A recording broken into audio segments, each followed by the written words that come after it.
Guys, welcome back to my YouTube channel और मैं हूँ आपकी कंचन पाटिल और मेरे चैनल में आप सबका स्वागत है, यानी कि कंचन पाटिल के पी ब्लॉग्स। अभी मैं जर्मनी में रह रही हूँ, तो ऑफकोर्स की बात है मैं जर्मनी से रिलेटेड वीडियोस डालूंगी। और ये वीडियो कुछ कंटेंट का नहीं है, जस्ट कुछ क्वेश्चंस के आंसर दूंगी, क्योंकि बहुत जो लोग हैं मुझे इंस्टाग्राम पे मैसेज करते हैं कि कैसे चल रहा है जर्मनी में, क्या हो रहा है, कैसा वेदर है, कि आपका जॉब कैसा चालू है, सब कुछ मुझे बहुत क्वेश्चंस पूछते हैं।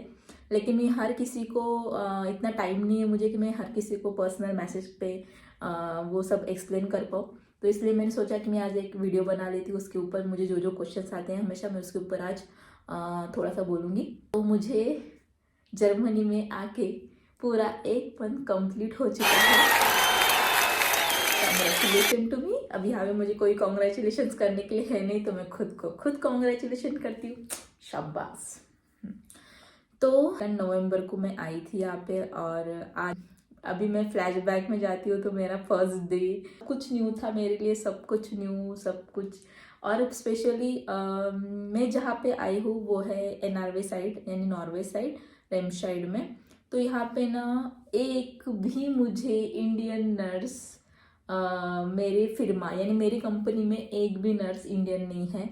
तो ये थोड़ा बहुत मेरे लिए शॉकिंग था कि मेरे साथ कोई भी इंडियन नर्स यहाँ पे नहीं है। पहला सवाल सबका होता है कि आने के लिए नर्सेस को क्या क्या चाहिए। तो मैं सिर्फ नर्सेस के बारे में बोलूँगी, बाकी फील्ड का मुझे इतना कुछ आइडिया नहीं है। तो आपको अगर जर्मनी आना है तो उसके लिए आपको GNM, BSc, PBBSc, MSc, GNM के ऊपर कोई भी डिग्री रही नर्सिंग की तो चल जाएगी, कोई दिक्कत नहीं है। ये सबसे पहला क्वेश्चन था।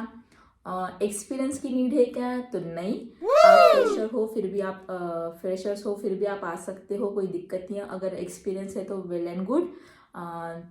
और बहुत लोग ये भी पूछते हैं कि मैम अगर मुझे इतना एक्सपीरियंस है तो मुझे सैलरी ज़्यादा मिलेगी क्या, तो या फिर कम, कैसा मेरे पास ICU का एक्सपीरियंस है तो मुझे सैलरी ज़्यादा मिलेंगी क्या, मेरे पास OT का एक्सपीरियंस है तो मुझे सैलरी ज़्यादा मिलेंगी क्या? तो नहीं, ऐसा कुछ नहीं है। आपको यहाँ पे बेसिक सैलरी जो रेशियो है उतने में ही मिलेगा। अगर आपका चाहे एक्सपीरियंस कितना भी ज़्यादा हो, कितना भी क्यों ना हो, आपका MSc हो चुका है, कुछ भी हो चुका, फिर भी सैलरी का रेंज उतना ही रहेगा जितना आपको बताया जाएगा, ठीक है। और उसके बाद फिर मुझे एक क्वेश्चन आता है कि जर्मनी में ठंड इतनी होती है तो हम सरवाइव कर पाएंगे क्या यहाँ पे? क्वेश्चन मैं एक्सप्लेन करती हूँ। यहाँ पे ठंड बहुत है, 1 डिग्री, -1, -2, -3, -5 कहाँ तक जाएंगे ये किसी को पता नहीं होता, कैसे रह पाएंगे। बट एक्चुअली यहाँ का कल्चर और यहाँ की जो इंफ्रास्ट्रक्चर है वो ऐसा बनाया है कि मुझे नहीं लगता कि इतनी कुछ प्रॉब्लम होनी चाहिए। मैं स्पेशली, मुझे अर्थराइटिस होने के बावजूद मैं इतना स्मूथली यहाँ पे रह पा रही हूँ, तो मुझे तो कोई लगता नहीं कि किसी को यहाँ पे ठंड की प्रॉब्लम होगी। मैं यहाँ पे नॉर्मल मेरे रूम में बैठी हूँ और यहाँ पे अभी भी टेम्परेचर 1 डिग्री है, या फिर शायद माइनस भी हो सकता है, मुझे पता नहीं, मैंने अभी देखा नहीं। बट फिर भी मैं यहाँ पे रिलैक्स होके बैठ रही हूँ, बिना स्वेटर, बिना किसी चीज़ के। तो आप सोच सकते हो कि रूम में कोई दिक्कत नहीं, आप जहाँ पे वर्क कर रहे हो वहाँ पे कोई दिक्कत नहीं, आप किसी शॉप में गए हो या फिर बस में हो, कोई दिक्कत नहीं। बस आपको थोड़ा बहुत, जब आप आउटसाइड जाते हो, रूम के बाहर निकलते हो या फिर ट्रैवलिंग करते हो, आपको तभी ज़्यादा ठंड लगेगी। तो उसके लिए आपको प्रॉपर वे से आपको जाना पड़ेगा बाहर। आप जब भी जाते हो तो लाइक आपको थर्मस, उसके ऊपर आपके कपड़े, उसके बाद फिर आपका जैकेट, ग्लव्स, सब कुछ आपको पहनना पड़ेगा। बस उतने टाइम के लिए होता है ठंड का थोड़ा सा प्रॉब्लम, बाकी टाइम तो कोई ठंड नहीं है। शायद मैं अभी बताना चाहूँगी, अब इंडिया में अगर आप बैठे होंगे और आपके यहाँ पे ठंड होगी तो आप सब लोग अपने रूम में भी इवन स्वेटर पहन के या फिर कान वान को कुछ लगा के बैठे होंगे। लेकिन मैं यहाँ पे जर्मनी में होने के बावजूद, बाहर इतना ठंडा वेटर है, फिर भी मैं रूम में रिलैक्स होकर अपने नॉर्मल कपड़ों में बैठी हूँ। तो आप गेस कर सकते हो। चलिए, दूसरा क्वेश्चन मुझे सबसे ज़्यादा था। तीसरा क्वेश्चन है कि वर्किंग कैसा होता है यहाँ पे। तो वर्किंग का तो मैं फिलहाल में इतना मैं आपको एक्सप्लेन नहीं कर पाऊंगी, क्योंकि मैं खुद वर्किंग के लिए अभी गई नहीं हूँ। मेरे एक्चुअली अनपासुंग की क्लासेस चालू है। अगर अनपासुंग आपको पता नहीं होगा तो मैं आपको थोड़ा सा एक्सप्लेन करना चाहती हूँ कि जो भी इंडिया से नर्सेस यहाँ पे आती है तो उनको रजिस्टर्ड होने के लिए एग्ज़ाम होते हैं, उसको हम अनार कानून कहते हैं यहाँ पे। तो यानी वन टाइप ऑफ रजिस्ट्रेशन होता है, तो उसके लिए आपको क्लासेस या फिर जो भी कुछ आवर्स है वो करने पड़ते हैं। तो फिलहाल में मेरी वो क्लासेस चालू है, तो मुझे फिलहाल में हॉस्पिटल मुझे जाने की ज़रूरत नहीं है। तो ये था मेरा जॉब का। तो मैं फ़िलहाल में अभी हॉस्पिटल गई नहीं हूँ, तो मैं आपको इसके बारे में कुछ एक्सप्लेन नहीं कर पाऊँगी।